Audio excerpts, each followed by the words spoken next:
Europe 1, 8h34, la revue de presse. Avec Natacha Polony. Bonjour Natacha. Bonjour Thomas, bonjour Julie.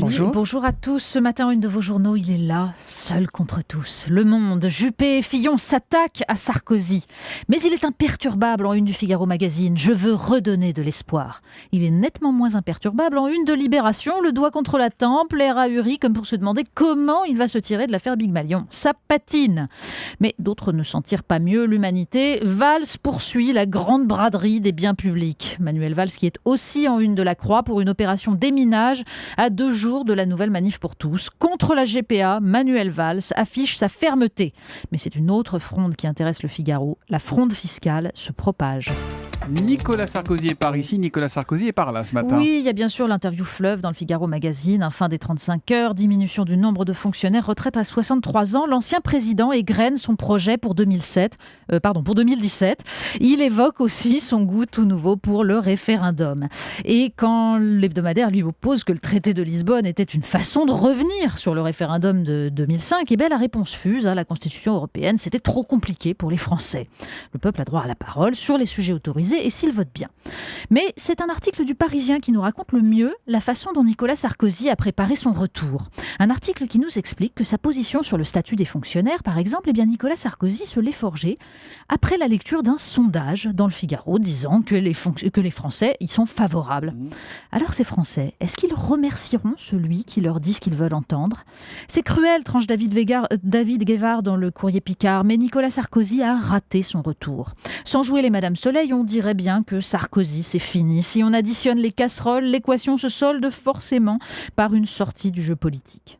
Dans les éditoriaux, il y a toute la cruauté des commentaires sur un illusionniste au tour éventé. Il y a Nicolas Sarkozy, mais il y a aussi Pierre Moscovici. Oui, c'est l'autre homme du jour et il est en une de l'opinion. Le problème Moscovici.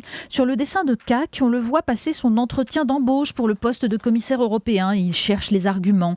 J'ai par ailleurs eu une expérience assez extensive de tout ce qui ne fonctionne pas. Pierre Moscovici, ce matin, est le symbole de tous les paradoxes français parce que le Parisien, Libération ou le Figaro citent les mots qu'il a amenés devant son jury, le bréviaire de l'orthodoxie budgétaire, et nous décrivent cette séance d'infantilisation dans laquelle l'ancien ministre d'un pays souverain se voit obligé de faire acte de contrition publique pour n'avoir pas renié assez vite les promesses de campagne du président. Trop vite pourtant au goût des citoyens. Le Figaro enquête sur un phénomène dont on vous parlait hier sur cette antenne, la fronde fiscale, ou la colère croissante des contribuables qui attaquent des perceptions ou s'en prennent à des agents. Je ne laisse jamais traîner un objet qui pourrait servir de projectile quand je reçois un contribuable, avoue l'un d'entre eux. Le climat ambiant sape les fondements du vivre ensemble, dit un syndicaliste. C'est ce vivre ensemble dont les finances publiques et le service public sont les piliers. Mais Pierre Moscovici et les autres préfèrent sans doute plaire à un jury de Bruxelles qu'à des citoyens en colère. Qui sont, Natacha, où sont les rebelles, les vrais ? Ah oui, ça, Pierre Moscovici n'a sans doute pas l'âme d'un rebelle et pourtant on en parle partout ce matin de ces rebelles, notamment en une de Marianne. Vrais et faux rebelles, de B comme Bouba à Z comme Zemmour. Oui, comme le monde des livres, Marianne évoque la polémique autour des rencontres d'histoire de Blois parce qu'un jeune auteur à succès a clamé dans la presse son refus de partager l'affiche avec Marcel Gauchet, philosophe atypique considéré par ceux qui ont le monopole de la rébellion comme un affreux réac. Comme l'explique Jean-François Kahn, ceux qui font profession d'être à contre-courant sont désormais dans le courant d'un système qui les rattrape. Alors on excommunie. Dans le Figaro, Alexandre Devecchio analyse la nouvelle mise à l'index, celle de 3 penseurs de gauche accusés par leur propre camp d'avoir viré réac.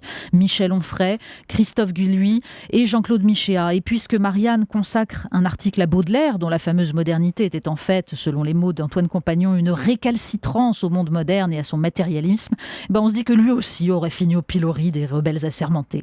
Seule la postérité, conclut Marianne, effectue un classement séparant les vrais rebelles des indignés de profession. Et puis Natacha, les profs décidément au cœur de l'actualité ce matin. Mais oui, vous en parliez dans le journal de 8h et le Parisien y consacre une enquête, l'absentéisme des enseignants. S'il n'est pas plus important que celui des autres professions, a des conséquences plus gênantes. Y a-t-il un instit dans la salle, titre Le Quotidien. Mais en fait, c'est un journaliste du Parisien Magazine qui s'est présenté comme candidat au poste de professeur contractuel et l'article est édifiant. Autorisé à enseigner au collège comme professeur de mathématiques alors qu'il a échoué à un petit test de base et qu'il n'y connaît visiblement rien.